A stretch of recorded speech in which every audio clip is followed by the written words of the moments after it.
Many of the so-called agitators on the left side, they're just psychopaths using the naivety of young women, for example, for their own purposes.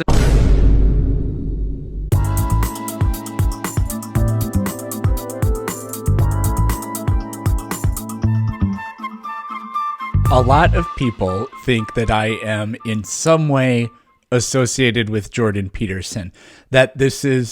I get this comment about once a week. Some new viewer that's never seen my channel before, they'll leave a comment saying something like, "Oh, I thought you were a channel that's like all about Jordan Peterson, or you react to Jordan Peterson content or something like that." I also occasionally see comments of people saying, "I've seen your videos pop up a lot, but I've never clicked on them because I thought you were a Jordan Peterson supporter," or something like that. "Oh, but then I watched one of your videos and I found out you're not." No, my last name is Peterson, and I guess I just have to take that with the territory of the Jordans and the Jesse Lees in the world. And we haven't heard from Jordan in a really long time. Basically, he got embarrassed on Jubilee by my friend Danny, and then he had that very odd appearance on Piers Morgan. Ever since then, he has actually been putting out content onto his channel, but I'm assuming that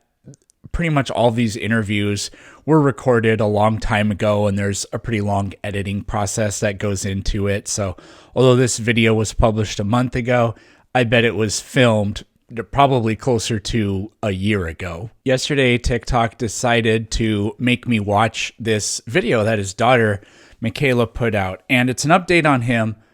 Apparently his health is failing again. Now, I don't take any joy in that. We're not going to make jokes about that. I'm not going to revel in it. I mean, there are plenty of people that really hate this guy, and they're going to do what they do, I guess. And his health isn't really the point. In fact, Jordan's really not even the focus of this video. And his daughter isn't exactly the focus of the video either, but it's the things she says, and it's just turned goofy. Jordan pretty famously has the most confused, unable to decipher religious views of like anybody in the world. Is he religious? Is he not? Is an atheist? Is he not? Is he a Christian? Or is he a Christian like the way Ayaan Hirsi Ali is? She just likes the philosophy of Christianity, and she lives in a place that's shaped by Christian culture, so she calls herself a Christian for those reasons. Well, Michaela says some things in here that are pretty interesting. Dad was in an ICU suffering from pneumonia and sepsis after dealing with a host of neurological issues this summer that we believe stem from CIRS, which is chronic inflammatory response syndrome due to decades of mold exposure. We don't have a better explanation for his neurological symptoms at the moment other than spiritual attacks. He's been suffering for the last... Yeah. So spiritual attacks, that's what she's calling it. And no, as you'll see, it's not spiritual in the sense of literally impossible to define. If you asked Michaela, what do you mean by spiritual? She would start off by saying, well, it depends what you mean by what and do and you and mean and by and spiritual and question mark. Now, she seems to have fully embraced the idea that the supernatural is at play here. But after almost a month in the ICU, he's been moved out to a less urgent floor. Praise God for that. We're still in the midst of this, but now we're... So, yeah, I mean, even I say things like, thank God. Occasionally, sometimes when I'm aware of what I'm saying, I'll say thank non-existmo or thank Spanky. You know, I'll also say, oh my God, from time to time. Again, when I'm being meta aware of what I'm doing, sometimes I'll say, oh, you're false God, or something like that, just to be funny. But no, I mean, Michaela, and I have something else that I'll show you after this from actually years ago. She pretty much became a religious convert several years ago, but it's bridging into the world of weirdness. My family's asking for prayers. Like I said, this summer's been exceedingly difficult and terrifying. Dad's condition is complicated by the fact he can't take most medications without suffering from severe paradoxical reactions, which limits treatment options. So on her YouTube channel, she has this exact same video posted, and the top comment is from her, and it's saying something to the effect of, "I can already feel your prayers working." So there are people that think that Jordan Peterson is just LARPing all of this religious stuff because he got absorbed into the Daily Wire, and they're just overtly Judeo-Christian over there, mostly Christian, I guess I would say. And so he's contractually obligated to at least, tease people with these religious ideas because that's the biggest audience. I'm dealing with a tiny audience. 95% of my viewers proclaim to be atheists, but atheists make up only like 4 or 5% of the population. That's what some people think and say about Jordan.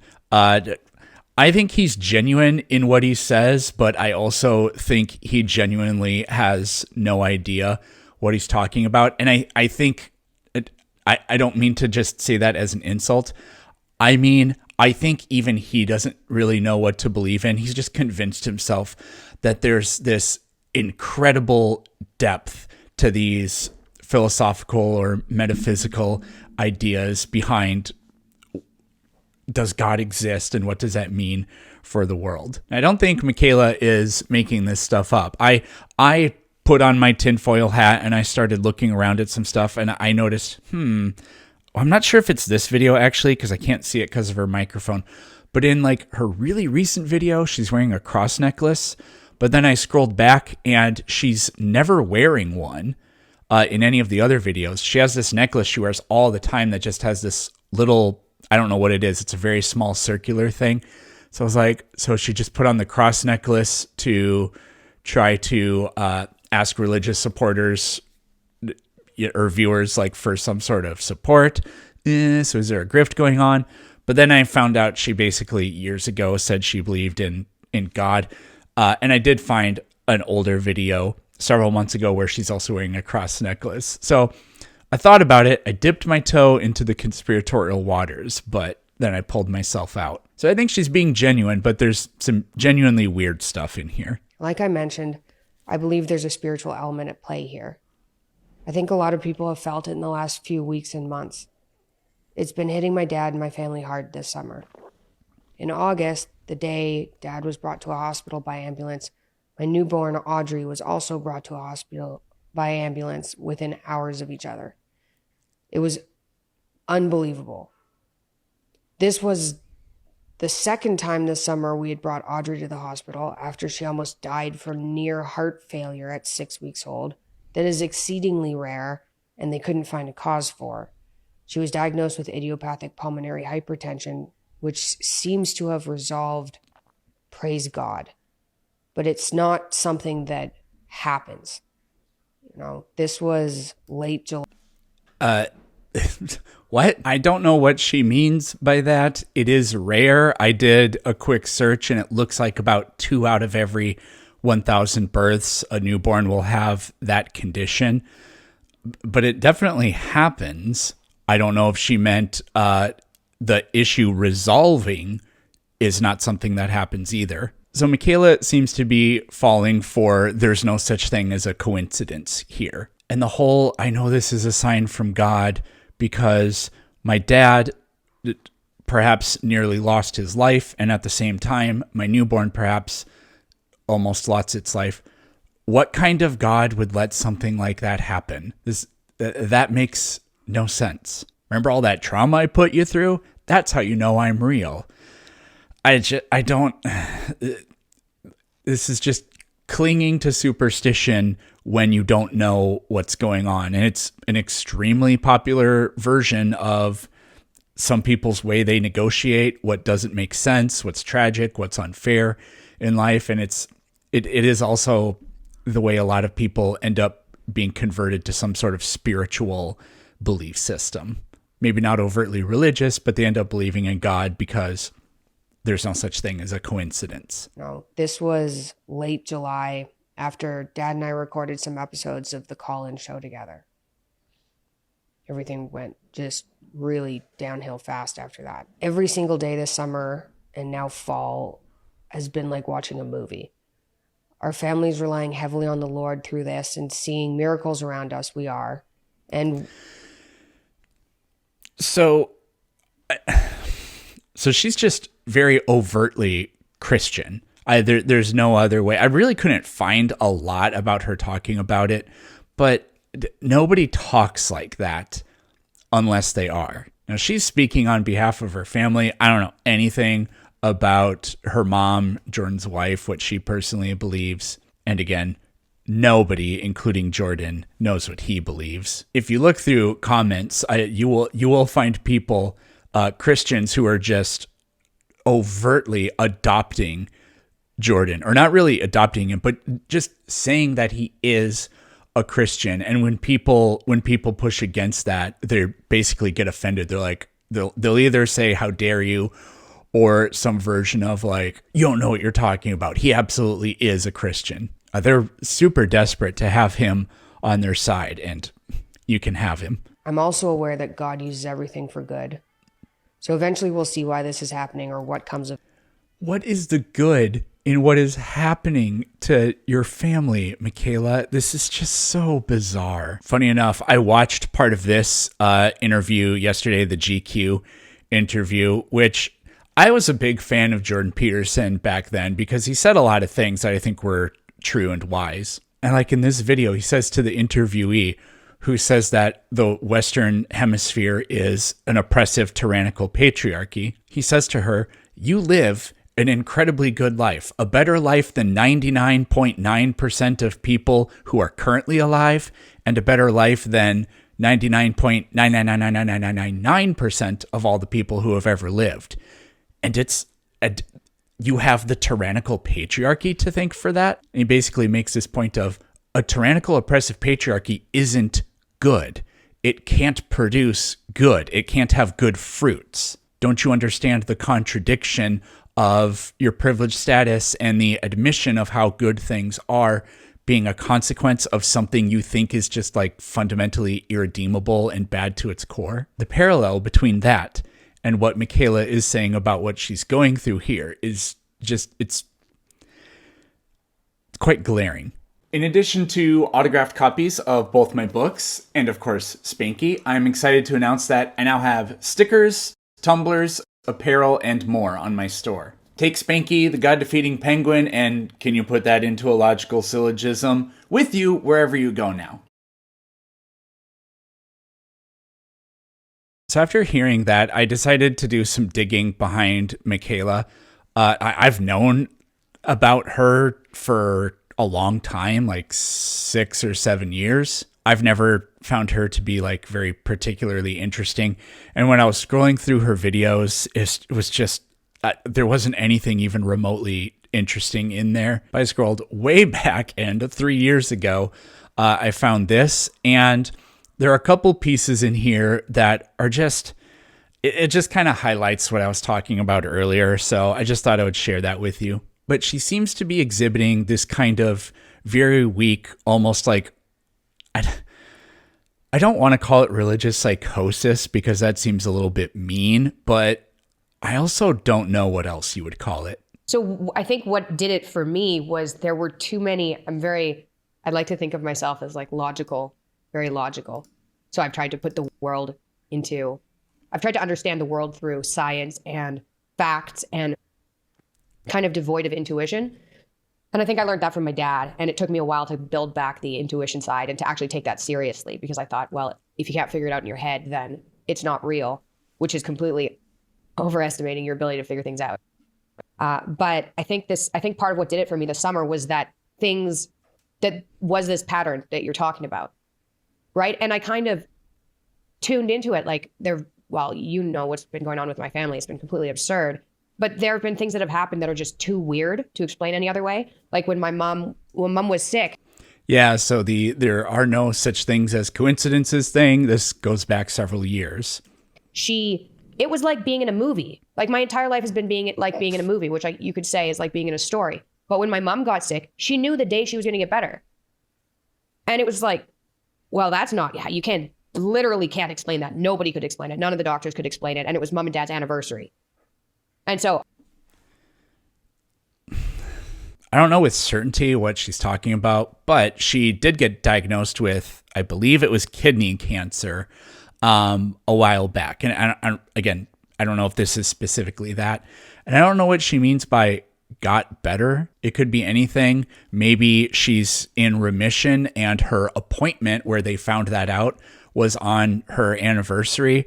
But if the appointment had been 1 week before that or 1 week after that, they would have gotten exactly the same news, because you don't come into remission all of a sudden one day. You don't really get better one day all of a sudden from anything medical except, like the common cold. All of this is literally just my own incredulousness pointed me to God, which isn't how you come to know anything. Right. And I was like, I can run away, because I was considering moving. I was like, I could just, this is really difficult. We didn't know what to do. This is really bad. I was like, I could just run away, or it's going to take 2 years and it's just going to be like crippling. And I was like, okay, I can do that. It's just 2 years, right? Out of a lifetime, we can do 2 years. And then it was like spot on, where things were really awful and then everything just fixed themselves. And so those two things happened. And then there were just... She kind of did the things will happen thing just now. If you're going to try to write down and explain what she just said, you wouldn't be able to do anything. The story would go, well, there were some things that were happening, and then over an undisclosed period of time, different things happened, and then things were good. This is what religious reasoning about events always sounds like. And I've had some pretty instructive conversations about this. People will tell me that they had an experience or they saw Jesus or something like that. There's that really great video where I ask the guy, tell me what Jesus told you. Tell me what he looked like. What was he wearing? What did his voice sound like? Because at first he was super confident. Jesus appeared in front of me. He spoke to me. He said these things. And then when I asked him to specify any of the details, it just came to, well, I can't, it was actually just more of a feeling, and I can't really explain to you what happened. Too many things like that happened that felt like I've been, living in a story. And so I don't know if that aligns with anything you said, because I'm having a difficult time exactly understanding what you mean. But does that make sense at all? No. Yeah. No, he took the words right out of my mouth. No, it does not. Well, so that happened with my mom, and then she started practicing Catholicism, right? And I thought that was very strange, because she got really into it really quickly, right? From not being into it at all, kind of. She's always had a little bit. She wanted us to go to church a bit, but it was never really part of our family life. So I was like, okay, mom's part of a cult. And it looked like that from the outside. It did. Even dad was it wasn't just Catholicism, it was some people she was around, and we were like, this looks like a cult.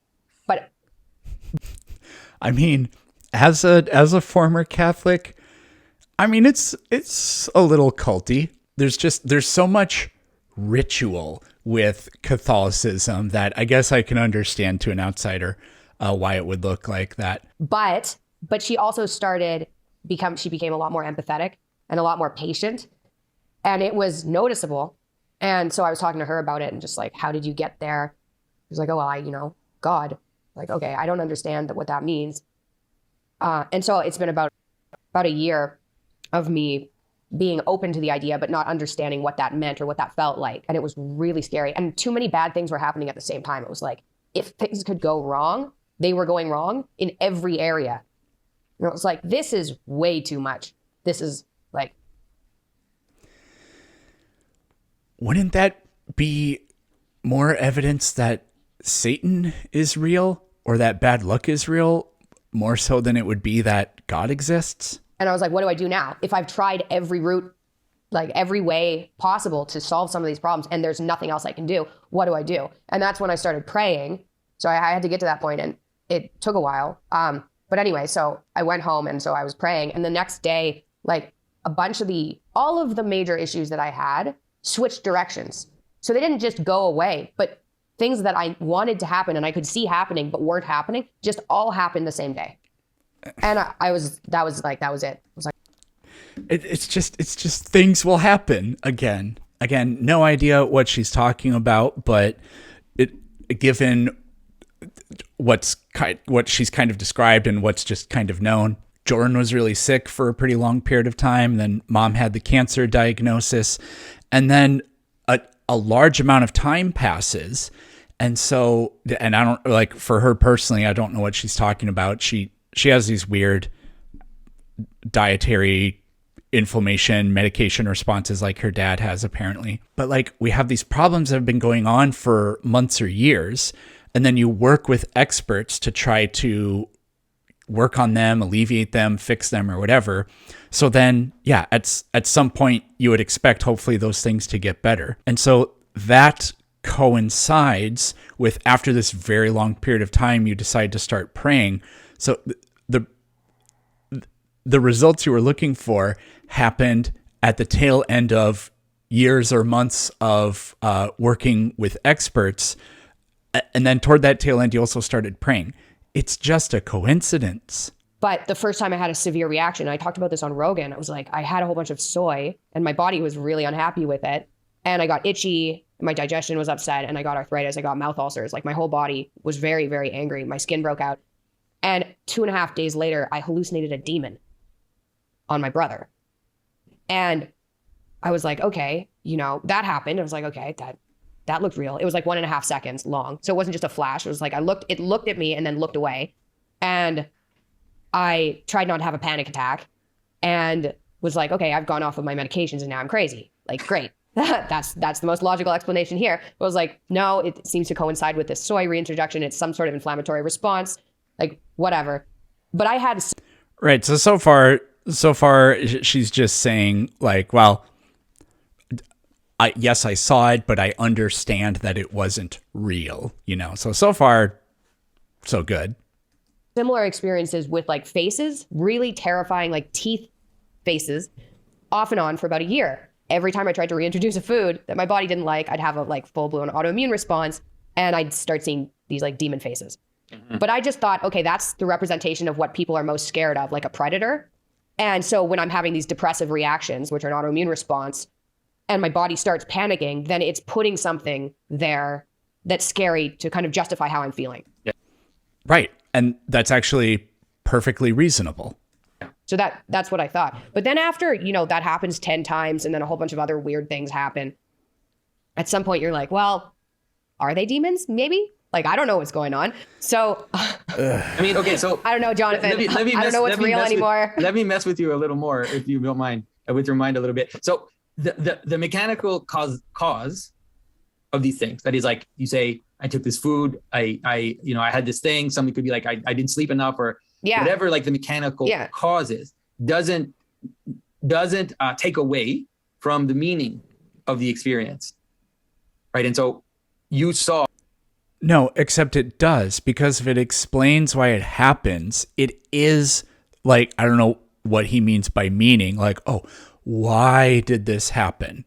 Yeah, because of the reaction to the medication or the food. And so it made me hallucinate something. And there's like a evolutionary psychology explanation for why I hallucinated the particular thing. That is the reason. That is the why. But no, now I don't know what he's going to say, but now we're going to introduce that, oh no, but it has to mean something, right? Like you said, you saw a demon. And so there is maybe a mechanical cause for the reason why you see a demon. But the demon you see, you recognize it as a demon.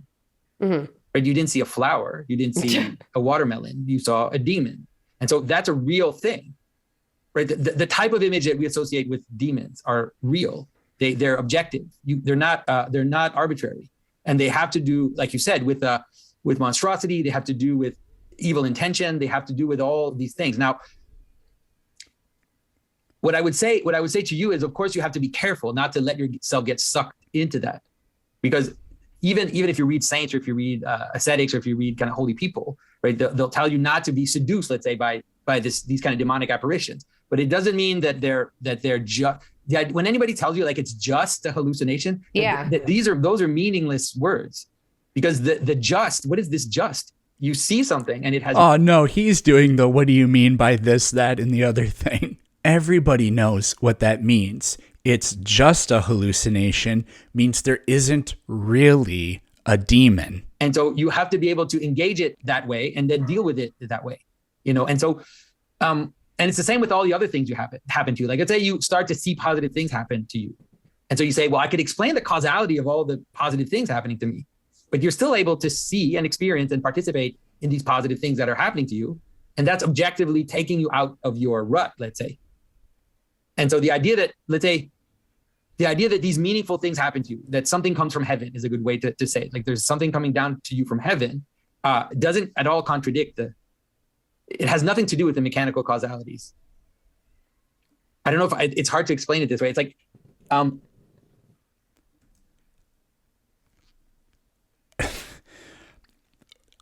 don't know what to say. I think it's hard to explain it because you're a bullshit artist and what you're saying doesn't mean anything. But you're trying to convince this impressionable person, oh, yeah, that happened because God or some shit. Like he really said, and I don't necessarily think it's intentional, but he really sounds like and looks like a guy who's trying to capitalize on something that somebody told him to try and lure her into, what his side or what he believes in. So let's say you see these demons, right? So you see these demons. What could seeing these? Right. So he just completely gave up on what he was trying to do there. And there was a mosquito right in front of me. Wow. Right, it could scare you. Stop. It was terrifying. Terrifying. Yeah. It was terrifying. And it stopped me from you. I don't even know what the purpose of that was. Like, I have no idea. Scaring you. Terrifying. This is turning into Katie Souza. I was stalked by a warlock and 3 of his witches. I literally battled werewolves. And I don't know how many of you saw that video I did on this crazy person, but they claim to like literally actually battle monsters. But at the same time, they sort of say the quiet part out loud and admit that these are literally just dreams that they have. But then they try to say that, well, yeah, it was a dream, but it also really did happen. Scaring you is enough. How can I say that? Scaring you is enough because you see. She scared herself. The experience was entirely mental. You see what's possible, let's say. That is, you could become that, and you probably know that or the people, the world around you could become that. What you're seeing in that hallucination, the world could become that. It's an imagistic version of something which exists. Like you said, this evil that's in you, that's in others, that's around us. Right. He's just being a dream interpreter at this point. There are actually a few places not too far away from me where like they'll read your palm, for example. I really got to go there and try to record the experience or whatever and just see what that's actually like. I think that would be interesting. Yeah, so I think all the useful information we could possibly get out of that has run its course. Spiritual conversions by way of incredulousness. Tale as old as time. Thanks for watching, and you will see me tomorrow.